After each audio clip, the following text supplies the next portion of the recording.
Last எபிசோட்ல ஹீரோவோட உடம்புல விஷத்தை கலந்தது ராணி தான் அப்படின்ற உண்மையை ஹீரோயின் சொன்னோனே அவன் ரொம்பவுமே ஷாக் ஆகி போயிடறான். ராணி கொடுத்த அந்த வலையில ரெண்டா உடைக்க அதுக்குள்ள இருந்து விஷப்பூச்சி மாதிரி புழு ஒண்ணு வெளியில வருது. இதை பார்த்த உடனே நம்ம ஹீரோவோட முதுகுல ஏதோ ஊற ஆரம்பிக்குது. அவனும் வலியால துடிக்க ஆரம்பிக்க வலையில இருக்கக்கூடிய இந்த விஷப்புழு தான் உங்க பாடியில இருக்கக்கூடிய அந்த புழுவை வந்து இருக்க ஆரம்பிக்குதுன்னு நினைக்கிறேன் அப்படின்னு சொல்லிட்டு அங்க இருக்கக்கூடிய கத்தியை எடுத்து தீயில வாட்டி நம்ம ஹீரோவோட முதுகுல வந்து கிழிச்சு விட அதுல இருந்து ரத்தம் வெளியில வருது. பக்கத்துல அந்த பூச்சியில ஒண்ணு எடுத்து போட இப்ப வந்து அவ கிழிச்ச பாட்டுக்குள்ள இருந்து அந்த விஷப்புழு வந்து வெளியில வருது. இப்ப எடுத்து வெளியில போட்டுட்டு இனி எந்த பிரச்சனையும் கிடையாது, உங்க உடம்புல இருக்கக்கூடிய எல்லா விஷப்பூச்சிகளையும் வெளியில எடுத்தாச்சு அப்படின்னு சொல்ல அவரும் வந்து ரொம்ப சோகமாயிடுறாரு. எந்த விதத்திலையும் கிரவுன் பிரின்ஸுக்கு நான் போட்டியா வந்ததே கிடையாது, அவங்கள என்னுடைய அம்மாவா தான் பார்த்தேன், ஆனா அவங்க என்ன கொல்றதுக்கு முயற்சி பண்ணிருக்காங்களே அப்படின்னு சொல்லிட்டு வருத்தப்பட நம்ம ஹீரோயினும் வந்து ராணி வேற ஒரு விஷயமும் சொன்னாங்க.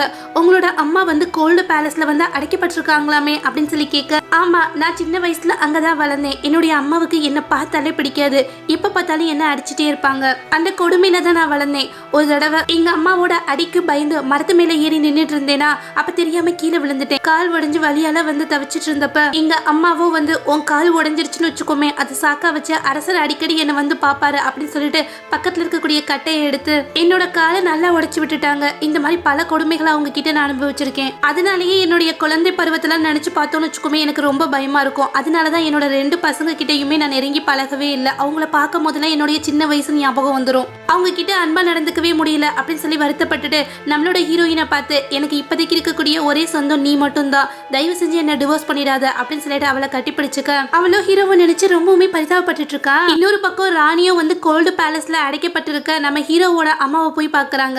ஒரு வழியா அந்த நாளும் வந்தாச்சு. நான் உனக்கு ஒரு பரிசு கொண்டு வந்திருக்கேன் தெரியுமா அப்படின்னு சொல்ல வைத்திய மாதிரி இருக்கக்கூடிய நம்ம ஹீரோவோட அம்மாவோ எனக்கு தெரியும், என்னுடைய மருமக வந்து ரொம்ப ஃபேமஸ் ஆயிட்டு இருக்கா, அதனால என்னோட பையனோட பேரும் வந்து ஃபேமஸ் ஆகிட்டு இருக்கு, அதனால உன்னால பொறுத்துக்க முடியல தானே அப்படின்னு சொல்லி கேட்க நம்ம ராணியும் இதையெல்லாம் ரொம்ப நாளைக்கு கிடையாது, இன்னும் கொஞ்சம் நாள்ல உன் பையன் இறந்துட்டா அப்படின்ற செய்தி உனக்கு வரும், இதுதான் நான் கொடுக்கக்கூடிய கிஃப்ட் அப்படின்னு சொல்ல பைத்திய மாதிரி இருக்கக்கூடிய அந்த அம்மாவோ வந்து என் பையனை எதுவும் பண்ணிடாத அப்படின்னு சொல்லி அழுதுட்டு இருக்க இப்பதான் ரொம்ப சந்தோஷப்பட்ட அதுக்குள்ளேயும் வந்து அழுதுட்டு இருக்கியே அப்படின்னு சொல்லிட்டு ராணி அந்த இடத்த விட்டு கிளம்பிடுறாங்க. அந்த அம்மாவும் வந்து கீழே விழுந்து என் பையனை எதுவும் பண்ணிடாத அப்படின்னு சொல்லி அழுதுட்டு இருக்க ராணி போன கொஞ்ச நேரத்திலேயே வந்து பைத்திய மாதிரி சிரிச்சிட்டு இருக்கு. உன்னோட சொந்த பையன் அப்படின்றது தெரியாம நீயே அவனை கொல்ல போற அப்படின்னு சொல்லி தனக்கு தானே வந்து பேசி சிரிச்சிட்டு இருக்கா. இன்னொரு பக்கம் நம்மளோட ஹீரோயினோ ஹீரோவை நினைச்சு சந்தோஷப்பட்டுட்டே நடந்து வர இப்ப அவ விலைக்கு வாங்கியிருப்பா இல்லையா அந்த ஹோட்டல்ல வந்து கிரவுன் பிரின்ஸும் அவரோட தங்கச்சி நின்றுட்டு இருப்பாங்க. இப்ப நம்ம ஹீரோயினை பார்த்துட்டு ஏய் நாங்க இங்கதான் இருக்கோம் மேலவா அப்படின்னு சொல்ல இருந்த காசு ஃபுல்லாமே இந்த ஹோட்டல்ல இன்வெஸ்ட் பண்ணியாச்சு, ஏதாவது வந்து ஐடியா வச்சிருக்கியா இதை டெவலப் பண்ண அப்படின்னு சொல்லி கேட்க அது மட்டும் இல்லை என்கிட்ட சில ஐடியாஸ் இருக்குது அப்படின்னு சொல்லிட்டு பேப்பர்ஸ் எல்லாத்தையுமே காமிக்கிறா. அதில் வந்து பியூட்டி பார்லர் அப்புறமா பார்மசி இன்னும் 2-3 ஷாப் இது எல்லாத்தையுமே வந்து அந்த ஹோட்டல்லையே வந்து வச்சுக்கலாம், ஒரு மால் மாதிரி அந்த இடத்துலயே எல்லாமே கிடைக்கிற மாதிரி செட் பண்ணலாம் அப்படின்னு சொல்ல நம்ம ஹீரோயினும் வந்து வெளில வந்துட்டு இருக்கு அப்படின்ற ஒரு காரணத்தினால தான் ரொம்ப குறைஞ்ச விலையில நம்ம இந்த ஹோட்டலில் வாங்கியிருக்கோம்.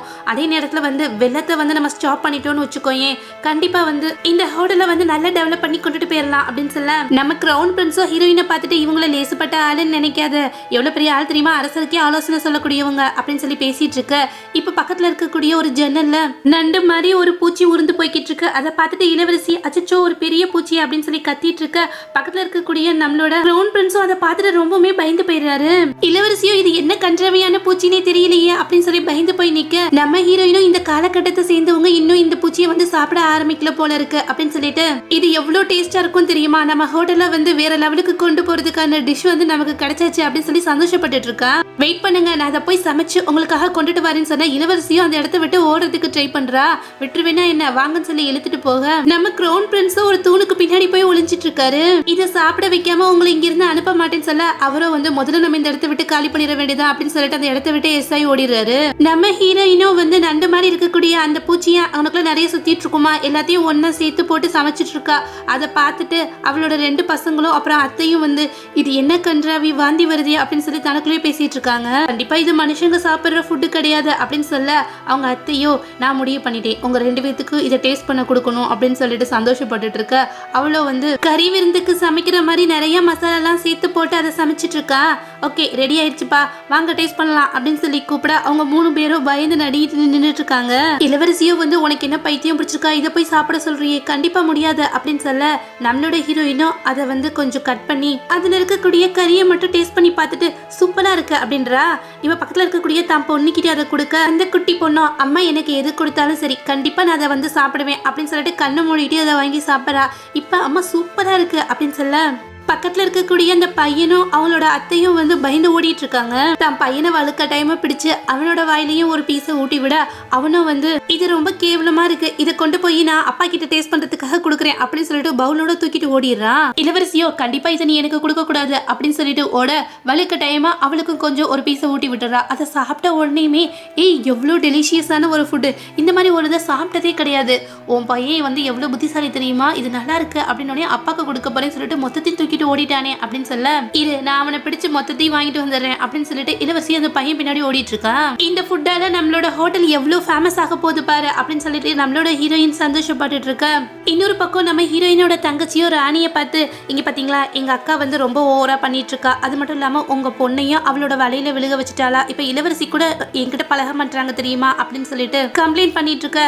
நம்மளோட ராணியும் வந்து தான் பொண்ணை பார்த்துட்டு இங்க பாருமா உனக்கு வெளி உலகமே தெரியல, யார் வந்து நல்லவங்க கெட்டவங்கன்னு கூட உனக்கு புரியலையே அப்படின்னு சொல்ல அம்மா அண்ணி ரொம்ப நல்லவங்க, நீங்க தான் அவங்கள ஏதோ தப்பா புரிஞ்சுட்டீங்கன்னு நினைக்கிறேன், அது மட்டும் இல்லாம இவ பேச்செல்லாம் கேட்காதீங்க அப்படின்னு சொல்லிட்டு இவ ரொம்ப நல்லவ மாதிரி உங்க முன்னாடி நடிச்சிட்டு இருக்காமா அப்படின்னு சொல்ல அவளோ வந்து இதுக்காக இந்த மாதிரிலாம் பேசுறீங்க இளவரசி அப்படின்னு சொல்ல நம்மளோட ராணியோ சரி சரி நீ முதல்ல இந்த இடத்த விட்டு போ, என் பொண்ணுகிட்ட வந்து நான் பேசி புரிய வைக்கிறேன் அப்படின்னு சொல்லிட்டு அவளை அந்த இடத்த விட்டு அனுப்பிச்சு வச்சிருக்காங்க. இப்ப நம்ம ஹீரோவோட அசிஸ்டண்டோ உங்க தங்கச்சி அடிக்கடி வெளியில வரக்கூடாதுன்னு சொல்லி ராணி வந்து அவங்கள கட்டுப்படுத்தி வச்சிருக்காங்க அப்படின்னு சொல்ல இப்ப அந்த இடத்துக்கு வர நம்மளோட ஹீரோயினும் வந்து நாங்க 2 பேரும் ஒன்னா சேர்ந்து ஹோட்டல் ஆரம்பிச்சிருக்கோம் இல்லையா, அதை எப்படியாவது வந்து க்ளோஸ் பண்ண வைக்கணும் அப்படின்னு சொல்லிட்டு இந்த மாதிரி எல்லாம் பண்றாங்க போல இருக்கு, நம்ம பணம் சம்பாதிக்கிறத எப்படியாவது வந்து தடுக்கிறதுக்காக இந்த மாதிரி எல்லாம் பண்றாங்க அப்படின்னு சொல்ல நம்மளோட ஹீரோவை சிரிச்சுக்கிட்டே இங்க பாரு இந்த மொத்த மேன்சனையுமே வந்து உனக்காக கொடுக்குறேன், நீ என்ன பண்ணணுமோ பண்ணிக்கோ அப்படின்னு சொல்ல நான் மணி சம்பாதிக்கக்கூடிய ஸ்பீடை யாருனாலையும் கட்டுப்படுத்த முடியாது, இந்த மேன்சன்லாம் எனக்கு ஒன்றும் தேவைப்படாது அப்படின்னு சொல்லிட்டு நம்ம ஹீரோ எப்ப பார்த்தாலும் ரவி கொடுத்து அந்த 9 வலையும் கொண்ட பஸ்ல வந்து ஓபன் பண்றதுக்கு ட்ரை பண்ணிட்டே இருப்பாரா,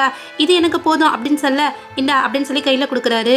ஆமா என்ன பண்ணிட்டு இருக்கீங்க எப்ப பார்த்தாலும் கையில வச்சுட்டு பார்த்துட்டே இருக்கீங்களே அப்படின்னு சொல்ல அவரோட அசிஸ்டண்டோ இதை ஓபன் பண்ணணும் அப்படின்னு சொல்ல அவ்வளவுதானே அப்படின்னு சொல்லிட்டு இப்ப அவன் கையில இருக்கக்கூடிய வாழை உருவி அந்த வளையத்துக்குள்ள விட்டு ஒரு சுத்தி தட்டுறா, அது அப்படியே பாட்பாட்டா கலந்துருது. நம்ம ஹீரோவோ ஷாக் ஆகி போய் பார்க்க ஏன் இந்த மாதிரி எல்லாம் பண்ண அப்படின்னு சொல்லி கேட்க அவ்வளோ வந்து என்னச்சு இதை ஓபன் பண்ணணும் தானே அதனாலதான் இந்த மாதிரி பண்ணேன் அப்படின்னு சொல்ல இப்ப அந்த துறவி சொன்னது ஞாபகத்துக்கு வருது, எந்த ஒரு பொண்ணு வந்து இதை ரொம்ப சுலபமான வழியில வந்து திறந்துடுறாளோ அவதான் உன்னோட ஒய்ஃபா கடைசி வரைக்கும் வர போறா அப்படின்னு சொல்ல ஞாபகத்துக்கு வர நம்மளோட ஹீரோயினை பார்த்துட்டு நீதான் அந்த பொண்ணு உன்னை கண்டுபிடிச்சிட்டேன் அப்படின்னு சொல்லிட்டு கட்டிப்பிடிச்சுக்கிறாரு. அவரோட அசிஸ்டண்டோ ஒரு வழியா நம்ம இளவரசர் தேடிட்டு இருந்த அவரோட வாழ்க்கை துணை அவருக்கு கிடைச்சாச்சு அப்படின்னு சொல்லி சந்தோஷப்பட்டுட்டே அந்த இடத்த விட்டு கிளம்ப அடுத்து என்ன நடந்தது அப்படின்றது நெக்ஸ்ட் பார்ட்ல பார்க்கலாம். தேங்க்யூ.